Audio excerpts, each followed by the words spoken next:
The body from comfort to strength.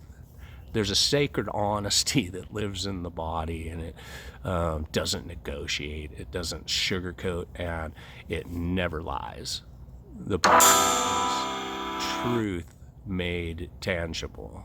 The first to whisper when something's off, and the last to stop signaling when we ignore it. Every ache, every tightness, every wave of fatigue carries a message. And if we're willing to listen, those messages reveal a state, the state of our mind, our emotions, and even our soul. Hi, friends, I'm Scott, and I welcome you to be one with me as we journey together to be the best we can. I make content on expanded consciousness and spiritual solutions for the mind, body, and spirit. This is a three-part kind of series. So subscribe to this channel and walk with me on this. Yeah. We talk a lot about expanding consciousness, awakening the spirit, and aligning energy, transcending the ego, but the body is the vessel that makes it all possible. Without it, there's no breath, no sensation, no dance of awareness. You can't build a strong mind in a neglected body. You can't sustain a high vibration in a system that's starved of movement, sleep, or nourishment. The body is the ground of being. It's the first temple of the spirit. So comfort or growth. We've been trained to equate comfort with happiness. Soft chairs, endless entertainment, instant food. But comfort doesn't always mean peace. Often it's just sedation. The human body didn't evolve from constant ease. It was built for rhythm, tension and release, effort and rest, hunger and satisfaction. When that rhythm's lost, energy stagnates, muscles weaken, the mind dulls, and the spirit loses its spark. Comfort is nice for a moment, but stay there too long and it becomes a trap disguised as safety. Growth, on the other hand, asks for engagement, invites us to sweat, stretch, lift, and breathe.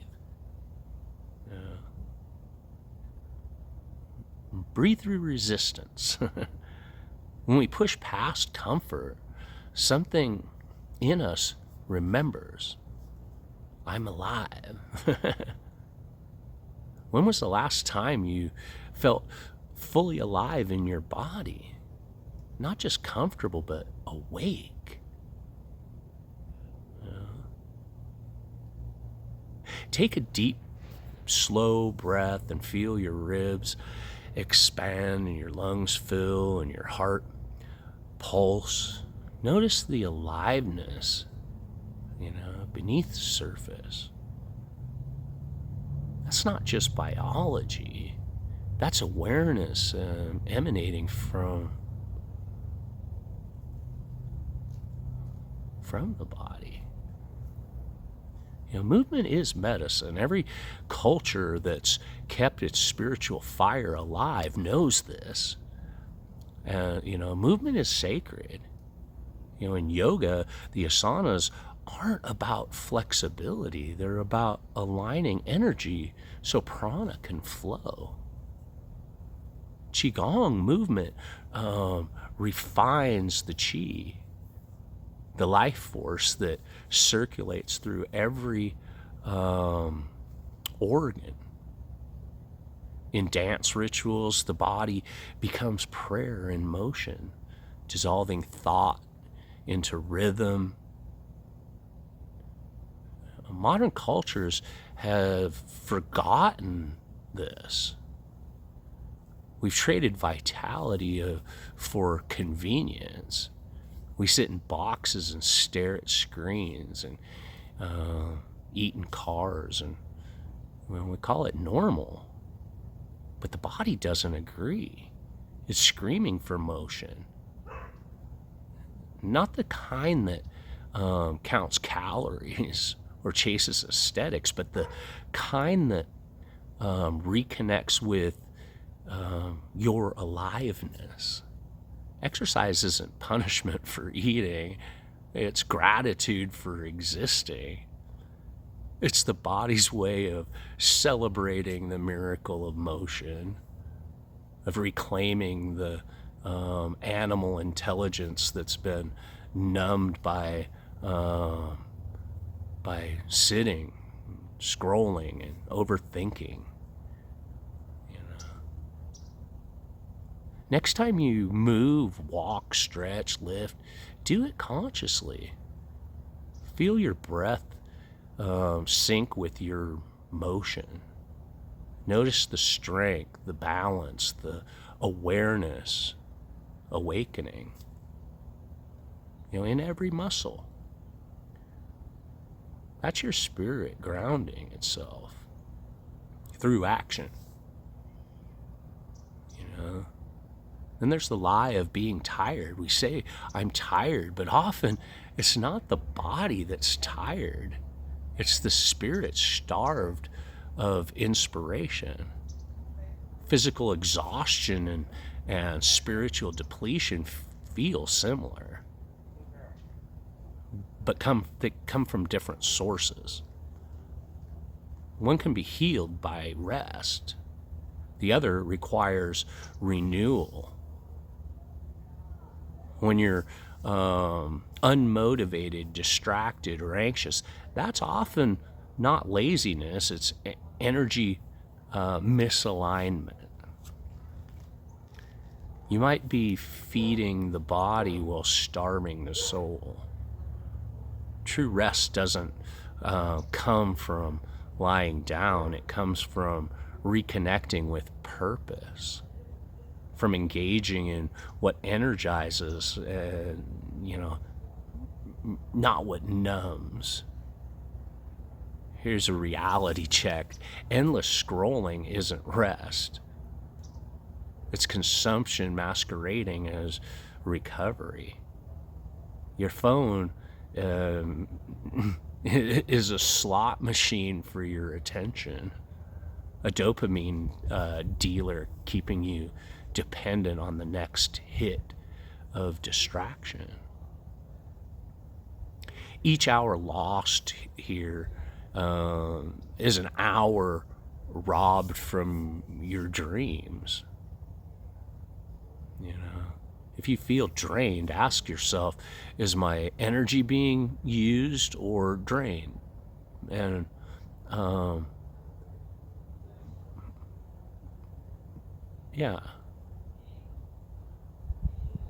what if you replace 30 minutes of scrolling with 30 minutes of walking, stretching, or silence? The change in vibration after a week it wouldn't just be physical, it'd be mental, emotional, and spiritual. We start by reclaiming our mornings. There's something mystical about waking up before the world begins its noise. 5 a.m., nobody's texting, nobody's posting, and nobody's performing. It's just you, your breath, your thoughts, your body. The air feels cleaner, quieter, like it's charged with new beginnings. That hour is sacred when,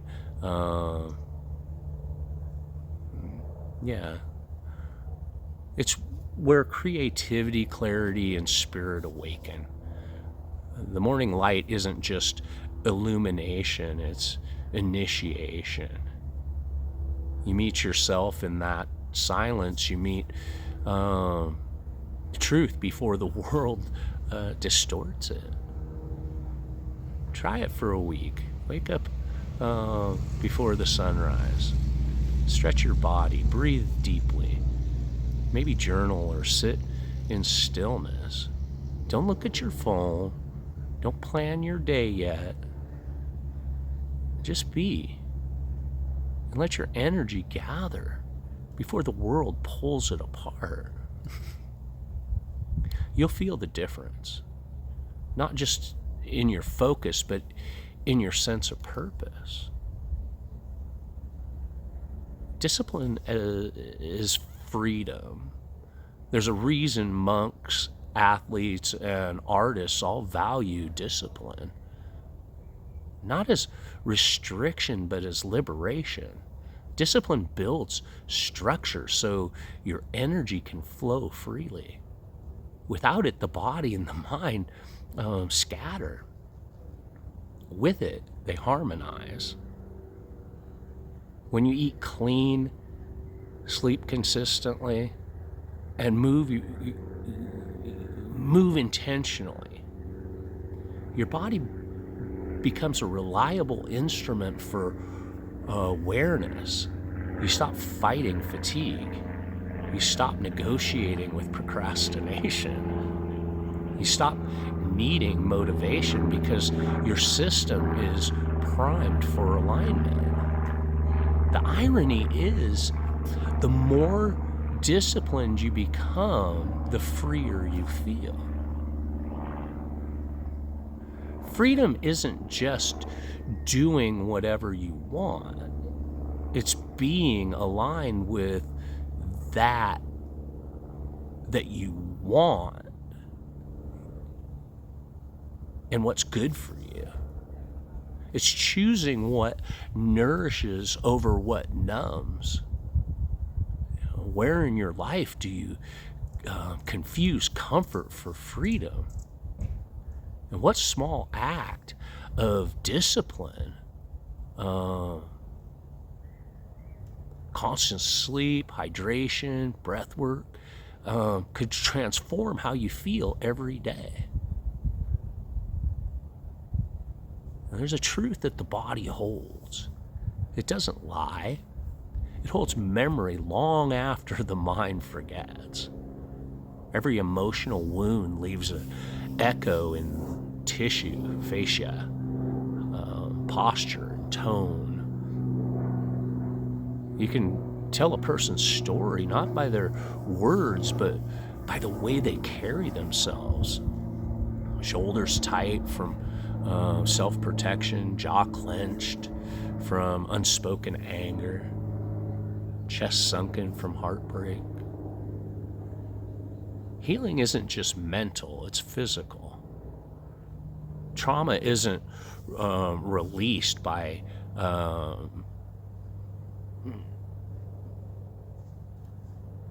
talking alone. It's released when the body feels safe or safe enough to let go. That's why breath work, stretching, grounding practices are so powerful. They don't just move the body, they move the energy through it. And the next time you feel tension, don't immediately label it as stress. Sit with it. Ask, what is this part of my body trying to tell me? Then breathe into it. Place a hand over it. Feel it soften when your awareness, or with your awareness. That's energy transmuting, emotion becoming motion again. The basics are sacred. Before talking about enlightenment, brush your teeth. Before talking about inner peace, clean your room. Before praying for abundance, hydrate. Spiritual growth doesn't bypass the body, it begins there. You can't meditate properly if your body's in chronic discomfort. You can't raise your vibration if you're constantly inflamed, undernourished, or sleep deprived. The body is the first step in the spiritual staircase. That means honoring the basics: food, movement, rest. They all act as devotion. Cooking becomes prayer, walking becomes meditation, stretching becomes gratitude for mobility. This is the integration of spirit into the daily life, the holy ordinary, the holy ordinary. So from excuses to awareness, the mind creates excuses. When you don't have time, or you say you don't have time, you don't prioritize it, you say you're too tired, you might mean is, I've been disconnected from why the body keeps revealing where alignment is missing, and, the back pain, the shallow breath, restlessness, even, these aren't flaws, they're feedback. Once you stop ignoring the body and start dialoguing with it, awareness deepens. You begin to understand that every symptom has wisdom, and every craving has message. Every ache is a compass. Instead of trying to fix your body, try listening to it. Ask, what is this tension, or what does this tension need? Movement, stillness, expression, rest. Awareness itself begins the healing. So reclaiming the physical path to spirit is as the ancient mystics never separated spirit from flesh. They saw the body as a bridge, a microcosm of the cosmos. The spine reflects the tree of life. Your breath mirrors the rhythm of the universe. Your heartbeat syncs with the pulse of creation. To live consciously is to remember that connection, to move through the world as a integrated being, mind, body, and spirit. The three, the energy is vibrating at different frequencies, and so when you strengthen your body, you're tuning your instrument for higher awareness. When you breathe deeply, you're harmonizing your inner and outer worlds. When you rest well, you're clearing static from your spiritual signal. This is the path of wholeness, where physical health becomes spiritual practice. So check in with your body, each morning. Before you reach for your phone, pause and check in. How's my body How's my body feeling right now? Tight, open, restless, heavy. And where am I holding tension? What does my energy need? Movement, nourishment, stillness, or inspiration? Then act accordingly. If you're stiff, stretch. If you're heavy, hydrate and walk. If you're anxious, breathe slowly. If you're uninspired, read or listen to something that feeds your spirit. Now that's how you begin each day in alignment, listening to the body. Listening to it as your guide, not as an obstacle. So we move from comfort to strength. The journey from comfort to strength is the journey from numbness to awareness. It's not about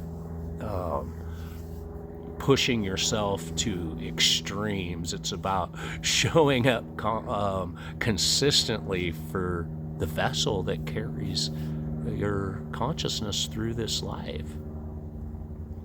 It's about moving from avoidance to embodiment, from distraction to discipline, and from excuse to truth. Because when your body is strong, your mind is clear.